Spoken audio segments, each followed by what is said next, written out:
Hello students, welcome back to my YouTube channel JK tutorials. আমি তোমাদের Joyjit sir আজকে class 9-এর ফার্স্ট ইউনিট টেস্টের ভৌতবিজ্ঞানের সাজেশান নিয়ে চলে এসেছি। যারা আমার চ্যানেলে নতুন, এরকম নতুন ভিডিও আপডেট পেতে অবশ্যই আমার চ্যানেলটিকে সাবস্ক্রাইব করে দিও, যাতে আমি যখনই কোনো নতুন ভিডিও ইউটিউবে আপলোড করি সবার আগে নোটিফিকেশান তোমাদের কাছে পৌঁছে যায়। দেখো স্টুডেন্টস, এর আগের দিন আমি তোমাদের ভৌতবিজ্ঞানের প্রথম যে অধ্যায়টি রয়েছে আমাদের পরিমাপ, সেখান থেকে আমি তোমাদের যে প্রশ্নগুলি খুবই গুরুত্বপূর্ণ সেইগুলি নিয়ে আলোচনা করেছিলাম। আজকে আমি তোমাদের সাথে আমাদের ভৌতবিজ্ঞানের ক্লাস 9-এর যে সেকেন্ড অধ্যায়টি রয়েছে বল ও গতি, এই অধ্যায়ের কিছু গুরুত্বপূর্ণ প্রশ্ন নিয়ে আলোচনা করব। যারা আমার আগের ভিডিওটি দেখোনি তাদের বলবো তোমরা আমার ইউটিউবে প্লেলিস্টে চলে যাও, সেখানে আমার ফার্স্ট অধ্যায়ের ভিডিওটি দেওয়া আছে। অবশ্যই তোমরা সেখান থেকে ভিডিওর গুরুত্বপূর্ণ প্রশ্নগুলো একবার ভালো করে দেখে নিও। তো দেখো স্টুডেন্টস, আমাদের যে সেকেন্ড অধ্যায় বল ও গতি, এই অধ্যায় থেকে আমাদের মোট 14 মার্কসের প্রশ্ন পরীক্ষায় আসে।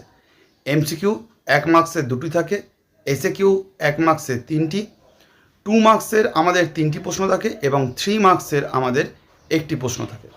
মোট আমাদের 14 মার্কসের প্রশ্ন এই অধ্যায়টি থেকে আসে। তো এই অধ্যায় থেকে যে প্রশ্নগুলি খুবই গুরুত্বপূর্ণ, আমাদের বিভিন্ন স্কুলে যে প্রশ্নগুলি বারবার করে আসে, বা আমাদের রায়মার্টিনে তোমরা যদি কোশ্চেন ব্যাংক দেখো, যে প্রশ্নগুলি খুবই গুরুত্বপূর্ণ, বারবার বিভিন্ন স্কুলের কোশ্চেনে এই কোশ্চেনগুলি রিপিট করে, সেই কোশ্চেনগুলো আজকে আমি তোমার সাথে আলোচনা করব। তো প্রথম যে কোশ্চেনটি আমি এই অধ্যায় থেকে রেখেছি সেটি হলো 1 নম্বর, পরম স্থিতি বা পরম গতি বলে কিছু নেই, স্থিতি বা গতি আপেক্ষিক, ব্যাখ্যা করো। খুবই গুরুত্বপূর্ণ প্রশ্ন। এই প্রশ্নটি সাধারণত প্রতিটি স্কুলে স্যারেরা দিয়ে থাকে, তো এই প্রশ্নটা তোমাদের খুব ভালো করে দেখে যেতে লাগবে। নেক্সট 2 নম্বর প্রশ্ন, বৃত্তীয় গতি ও ঘূর্ণীয় গতি কী বা কাকে বলে। 3 নম্বর, পার্থক্য লেখো। অতিক্রান্ত দূরত্ব ও সরণ, আর দ্রুতি ও বেগ। দ্রুতি ও বেগের পার্থক্যটা খুবই গুরুত্বপূর্ণ স্টুডেন্টস। এই প্রশ্নটা সাধারণত সব স্কুলে দিয়ে থাকে। তো তোমাদের বলবো যে প্রশ্নগুলো আমি তোমাদের বলছি, পরীক্ষার আগে অবশ্যই এই প্রশ্নগুলো ভালো করে দেখে যেও। তোমাদের সাধারণত সব স্কুলে এপ্রিলের ফার্স্ট উইক থেকে পরীক্ষা শুরু হবে, তো আমাদের হাতে সময় খুবই কম। শেষ মুহূর্তে তোমরা জাস্ট এই প্রশ্নগুলো ভালো করে করে যাও, দেখবে তোমরা 40 মার্কসের মধ্যে সব কটা প্রশ্ন এর মধ্যে থেকেই কমন পাবে। নেক্সট আমাদের 4 দাগের প্রশ্নটি, সমদ্রুতি সম্পন্ন কোনো বস্তু সমবেগ সম্পন্ন নাও হতে পারে, ব্যাখ্যা করো। 5 নম্বর, কোনো বস্তুর বেগ 0 অথচ ত্বরণ আছে, সম্ভব কি, ব্যাখ্যা করো। 6 নম্বর, খুবই গুরুত্বপূর্ণ প্রশ্ন, ত্বরণের এককে প্রতি সেকেন্ড কথাটি দুবার আসে কেন। আমরা জানি ত্বরণ ইজুয়াল টু কি, বেগ পরিবর্তনের হার। তো হার বোঝাতে আমাদের একবার সেকেন্ড আসে, আর বেগ মানে কি, সরণ বাই সময়। তো আমাদের দুবার, সেজন্য আমাদের সেকেন্ড কথাটি আসে ত্বরণের এককে। তারপর আমি এখান থেকে 2খানা প্রুফ রেখেছি। কিছু কিছু স্কুলে সাধারণত এই প্রুফগুলো দেয়, আর যদি প্রুফ নাও দেয় তাহলে এই ফর্মুলার উপর বেস করে আমাদের কিছু নিউমারিক্যালসও এই চ্যাপ্টার থেকে আসে। তো তোমাদের বলবো তোমরা অবশ্যই এই প্রুফগুলো দেখবে, আর এই প্রুফ সংক্রান্ত অঙ্কগুলোকে ভালো করে প্র্যাকটিস করে যাবে। প্রথম দেখো আমি রেখেছি s equal to u t plus half a t square. পরের প্রশ্নটি v square equal to u square plus 2as। 9 নম্বর প্রশ্ন, নিউটনের আমাদের 3খানা গতিসূত্র আছে, তো 3টে গতিসূত্রই বলবো, তোমরা খুব ভালো করে দেখে যাবে। 9 নম্বর, নিউটনের প্রথম গতিসূত্রটি লেখো এবং এর থেকে বলের সংজ্ঞা দাও। 10 নম্বর, জাড্য কাকে বলে, স্থিতিজাড্য ও গতিজাড্য কী। আমাদের এই অধ্যায় থেকে কিছু আমাদের দেখবে কনসেপচুয়াল প্রশ্ন দেখে, যেরকম আমি 11 দাগ, 12 দাগ, 13 দাগ এই 3টি প্রশ্ন রেখেছি। খুবই গুরুত্বপূর্ণ এই প্রশ্নগুলো, সাধারণত সব স্কুলেই দিয়ে থাকে। স্থির বাস হঠাৎ চলতে শুরু করলে যাত্রীরা পিছন দিকে হেলে পড়ে কেন, বা এই কম্বল থেকে ধুলো ঝাড়ার সময় লাঠি দিয়ে আঘাত করা হয় কেন, বা চলন্ত বাস হঠাৎ থেমে গেলে বাসের যাত্রীরা সামনের দিকে ঝুঁকে পড়ে কেন। 14 নম্বর, বলের সামান্তরিক সূত্রটি লেখো। 15 নম্বর, পাখি আকাশে ওড়ে কিভাবে। আমাদের নিউটনের তৃতীয় সূত্র দিয়ে এটা অ্যান্সারটা হবে। তো তোমাদের বলবো আগে নিউটনের তৃতীয় সূত্রটা তোমরা ব্যাখ্যা করবে, যে প্রত্যেক ক্রিয়ার সমান ও বিপরীত প্রতিক্রিয়া থাকে। তারপর তার পরিপ্রেক্ষিতে তোমরা এই প্রশ্নের অ্যান্সারটি লিখবে। 16 নম্বর, রোলার ঠেলা অপেক্ষায় টানা সুবিধাজনক কেন? তারপর দেখো আমি 17 দাগের প্রশ্নটি রেখেছি, নিউটনের দ্বিতীয় সূত্রটি বিবৃত করো। এই সূত্র থেকে কি জানা যায়?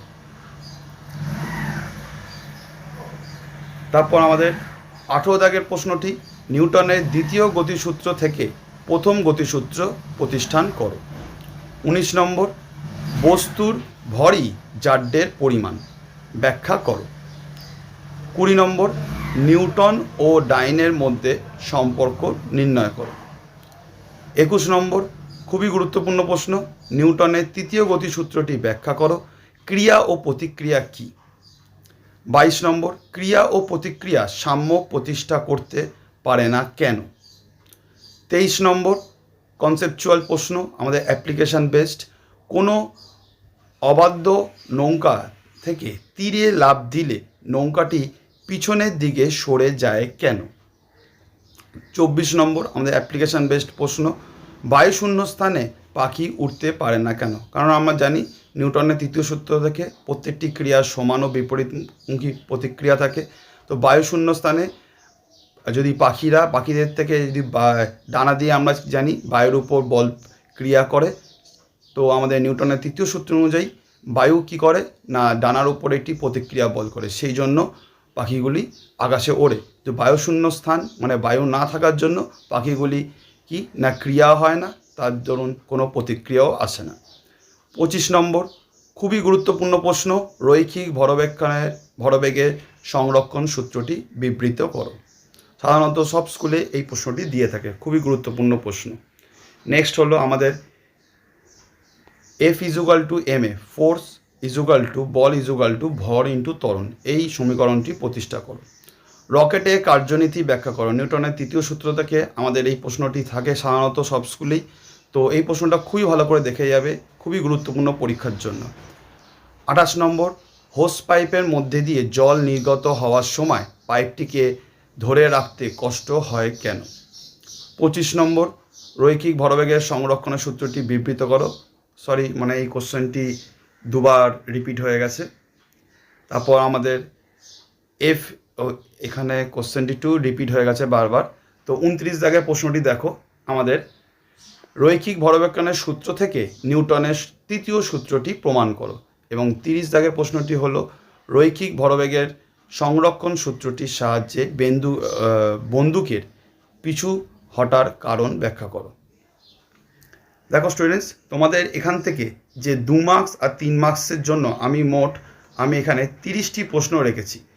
আশা করছি তোমরা যদি এই প্রশ্নগুলো ভালো করে তোমরা যদি করে নিতে পারো, তাহলে এই চ্যাপ্টার থেকে তোমাদের কোনো প্রশ্ন আটকাবে না, এর বাইরে কোনো প্রশ্ন থাকবে না।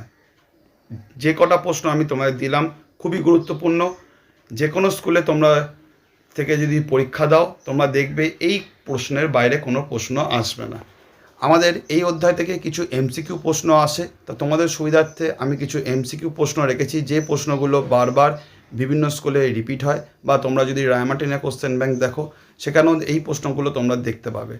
তো প্রথম যে প্রশ্নগুলো আমি রেখেছি এমসিকিউর জন্য, এখান থেকে বস্তুর ভর যে সম্পর্ক দ্বারা প্রকাশ করা যায় তা হলো। 2 নম্বর, সমমন্দনে গতির লেখচিত্রটি লেখো। ভরবেগের মাত্রা লেখো। একটি মিশ্র গতির উদাহরণ দাও। আমি এখানে অ্যান্সারটাও দিয়ে দিয়েছি। সমবেগে গতিশীল কোনো কণার বেগ সময় লেখচিত্রটি কীরূপ হবে ব্যাখ্যা করো। 6 নম্বর, কোন ক্ষেত্রে দ্রুতি ও বেগ একই হয়? তারপর 7 নম্বর, বেগের মাত্রা লেখো। তারপর ঘূর্ণন গতি কি? তারপর বেগ ও সময় লেখচিত্রে লেখো ও সময়ের অক্ষের মধ্যবর্তী ক্ষেত্রফল নির্দেশ করে বস্তুর কোনটি?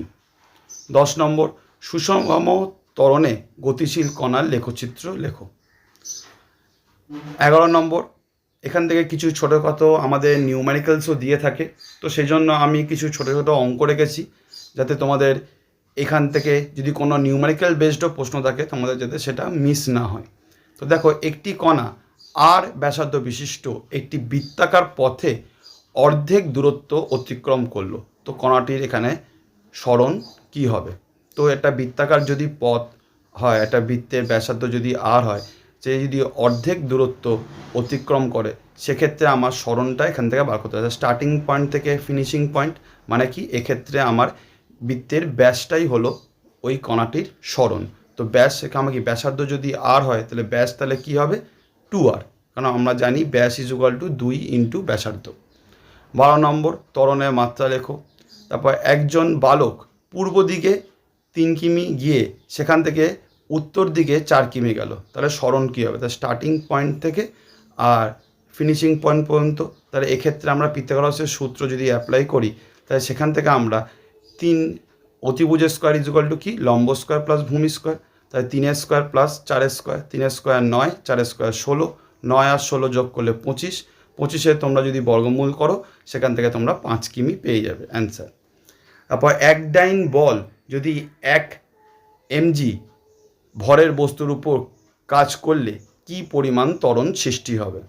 15 নম্বর, একটি বস্তুকণা বৃত্তাকার পথে পরিভ্রমণ করছে, পথের ব্যাসার্ধ যদি আর হয় তাহলে একবার পূর্ণ আবর্তন করলে সরণ কত হবে?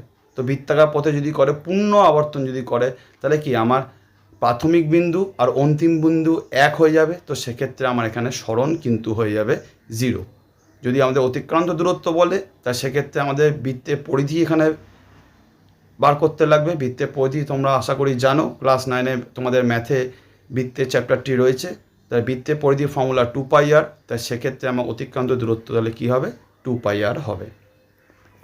নেক্সট আমাদের 16 দাগের প্রশ্নটি, সমত্বরণে গতিশীল কণার প্রাথমিক বেগ u, অন্তিম বেগ v হলে কণার ভরবেগ কত হবে? বা বৃত্তাকার পথে আবর্তনশীল বস্তু ত্বরণের অভিমুখ কীরকম হবে? ত্বরণ ও সরণের লেখচিত্র দ্বারা আবদ্ধ ক্ষেত্রফল হলো কণার ড্যাশ। ত্বরণ সময় লেখচিত্র দ্বারা আবদ্ধ ক্ষেত্রফল হলো কণার ড্যাশ। তারপর আমাদের সমবেগে গতিশীল কোনো কণার ত্বরণ কী হবে?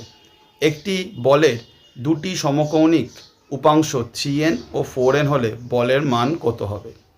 21 নম্বর প্রশ্ন, আমাদের সমত্বরণে গতিশীল কোনো কণার প্রাথমিক বেগ যদি 30 সেন্টিমিটার পার সেকেন্ড হয় ও অন্তিম বেগ যদি 40 সেন্টিমিটার পার সেকেন্ড হয়, তাহলে অর্ধপথে কণার বেগ কত?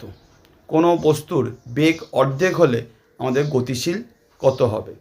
ঘড়ির কাঁটার গতি কী রূপ গতি? তারপর নিউটনের গতিসূত্র কখন প্রযোজ্য হয় না? খুবই গুরুত্বপূর্ণ প্রশ্ন। তারপর 25 নম্বর, জাড্ডের পরিমাণ হলো কি? দড়ি টানাটানি খেলায় দড়ির উভয় প্রান্তে যদি টি টান প্রয়োগ করলে তাহলে দড়িতে কত টান হবে? 1 কিলোগ্রাম ভর ইজুকাল টু কত ডাইন? তারপর আমি এখানে কিছু তোমাদের সংজ্ঞা দিয়েছি, সেগুলো খুবই গুরুত্বপূর্ণ। বলের সংজ্ঞা দাও। জাড্ডের ধারণা পাওয়া যায় নিউটনের কোন সূত্র থেকে? খুবই গুরুত্বপূর্ণ। তারপর 29 নম্বর, বলের পরিমাণ করা হয় নিউটনের কোন সূত্র থেকে? জাড্ডের সূত্র বলা হয় নিউটনের কোন সূত্র থেকে? 31 নম্বর, কোনো বস্তু এ সমত্বরণে প্রাথমিক বেগ ইউ থেকে টি সময়ের পর ভি গতিবেগে প্রাপ্ত হয়, তো টি সময়ের পর গতির সমীকরণটি কি হবে? তারপর 1 নিউটন ইজুকাল টু কত ডাইন? খুবই গুরুত্বপূর্ণ প্রশ্ন। 13 নম্বর, 33 নম্বর, 13 নিউটন বা 13 নিউটন বলের দুটি সমকৌণিক উপাংশের একটি 5 নিউটন হলে অপরটি কত হবে? ক্রিয়া ও প্রতিক্রিয়া কি একই বস্তুর উপর ক্রিয়া করে? খুবই গুরুত্বপূর্ণ প্রশ্ন। নেক্সট আমাদের 35, ক্রিয়া ও প্রতিক্রিয়া কি সাম্য প্রতিষ্ঠা করতে পারে? 36 নম্বর, নিউটনের তৃতীয় গতিসূত্রে ক্রিয়া ও প্রতিক্রিয়ার মধ্যবর্তী কোণের মান কত? 37 নম্বর, 1 কেজি ভরের বস্তুতে 1 metre per second to the power -2 ত্বরণ সৃষ্টি হয়, তাহলে ড্যাশ বল প্রয়োগ করতে হবে, মানে কত বল প্রয়োগ করতে হবে? 38 নম্বর, ক্রিয়া ও প্রতিক্রিয়া কি পরস্পর সমান না বিপরীত, সেটা তোমাদের এখানে লিখতে লাগবে। 29 নম্বর, এম ভরের কোনো বস্তুর গতিশক্তি ই হলে রৈখিক ভরবেগ কত হবে? এসআইতে ভরবেগের একক কী? তারপর হলো আমাদের রকেটের কার্যনীতির মূল ভিত্তি হলো কি? তো দেখো স্টুডেন্টস, তোমাদের সুবিধার্থে আমি এখান থেকে মোট 41খানা প্রশ্ন রেখেছি। আশা করছি তোমরা যদি এই কটা প্রশ্ন এই অধ্যায় থেকে করে যেতে পারো, এর বাইরে কোনো প্রশ্ন তোমাদের করতে লাগবে না। আজকে ভিডিওটা এখানেই শেষ করলাম।